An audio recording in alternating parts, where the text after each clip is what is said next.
Here's my Module 3 Mastery assignment. First topic, finding a sum of a series, the geometric series.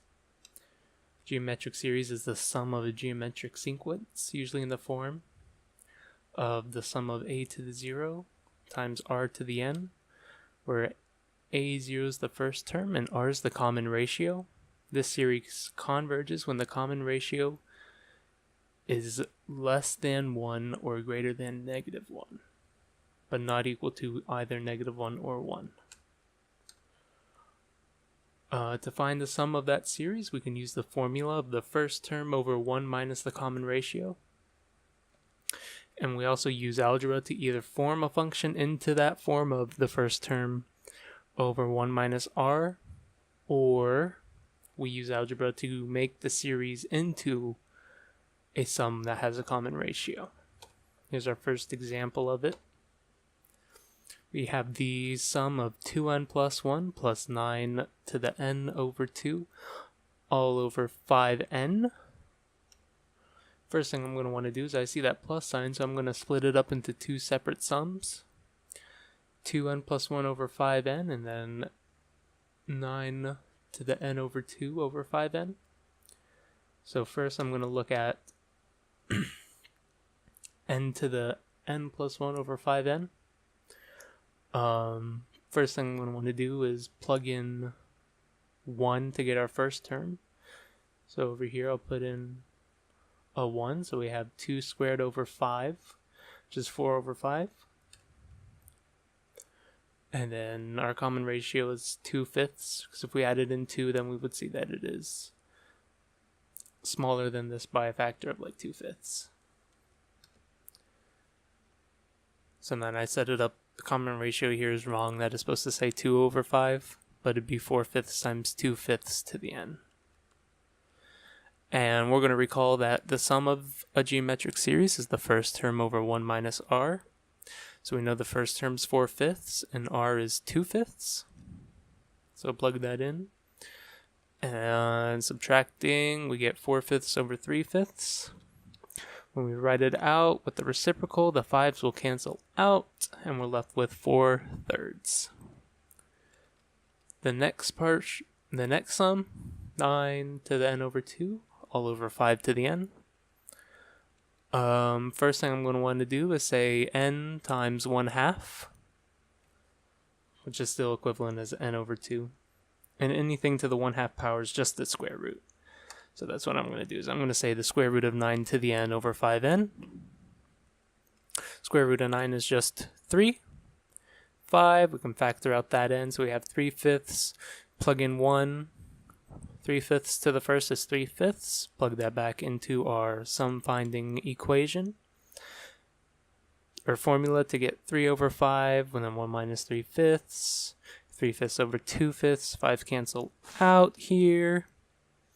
Then we're left with 3 over 2. So our answer to this is equivalent to the sum of these two sums, which is 4/3 plus 3/2, which equals 17/6. Next topic, our Taylor and Maclaurin series. A Taylor series is an infinite series that can represent an entire function. The terms are calculated from the value of the center point, as well as the value of the derivative at the center point. And Maclaurin series are Taylor's series with a center point of 0. Now, to create an infinite Taylor series or an infinite Taylor polynomial, you will need an infinitely or a continuously differentiable function, such as sine x, e to the x, 1 over x, etc. We can generalize them as the first term plus the derivative of the first term at the center function over 1 factorial times x minus a, and so on, with the derivatives keep adding up, which is essentially fn of a over n factorial times n minus a to the n. So our problem for this is find the first 4 non-zero terms, as well as the sigma notation of the function sine of x centered at x equals pi. So we're going to use this to find our first 4 terms, and the first thing I'm going to want to do is find the values of the first term as well as the derivatives of sine of x. And I've written out here the first term sine of x at pi equals 0, and then the derivative cosine of pi is -1, and so on. And then I see that it comes back around, so I only went to the fourth derivative. And we get this long thing because we need the first 4 non-zero terms. So we have 0, which is a term we can ignore, then -1, and so on and so on. Writing out the derivative and then x minus pi over n factorial. So this would be n0, n1, n2, n3, n4, n5, n6, n7, and so on. Again, writing out the derivatives we calculated up here. So I've written it up out here, and we're just going to cancel some terms, like all the zeros, and change the signs like this, and then I'm going to write the n values below them. So here we're looking for a pattern. This one, it doesn't tell us too much. But one of the first things I notice is it goes negative, positive, negative, positive. So it's going to be an alternating series. The next thing I notice is from here to here, the factorials increase by 2. Same here. The factorials are also the power up here. So what I see is that 1, so I already know it's going to be a 2n, but 2n of 0 is, or 2 times 0 is 0, which is not equal to 1, so we're going to add 1. So it would be 2n plus 1 for both the power and the factorials.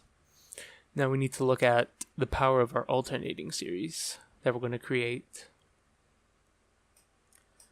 So our first term here, if we just have -1 to the n, if we have -1 to the 0, that's just 1, which isn't right. And then same here, we're going to need an even power and an odd power and an even power. So it's 1 off from the n. So then we're going to write it as -1 to the n plus 1. And here's our 2n plus 1. So these are our final answers. There's the first 4 term, and then it in sigma notation. -1 to the n plus 1 times x minus pi to the 2n plus 1 all over 2n plus 1 factorial.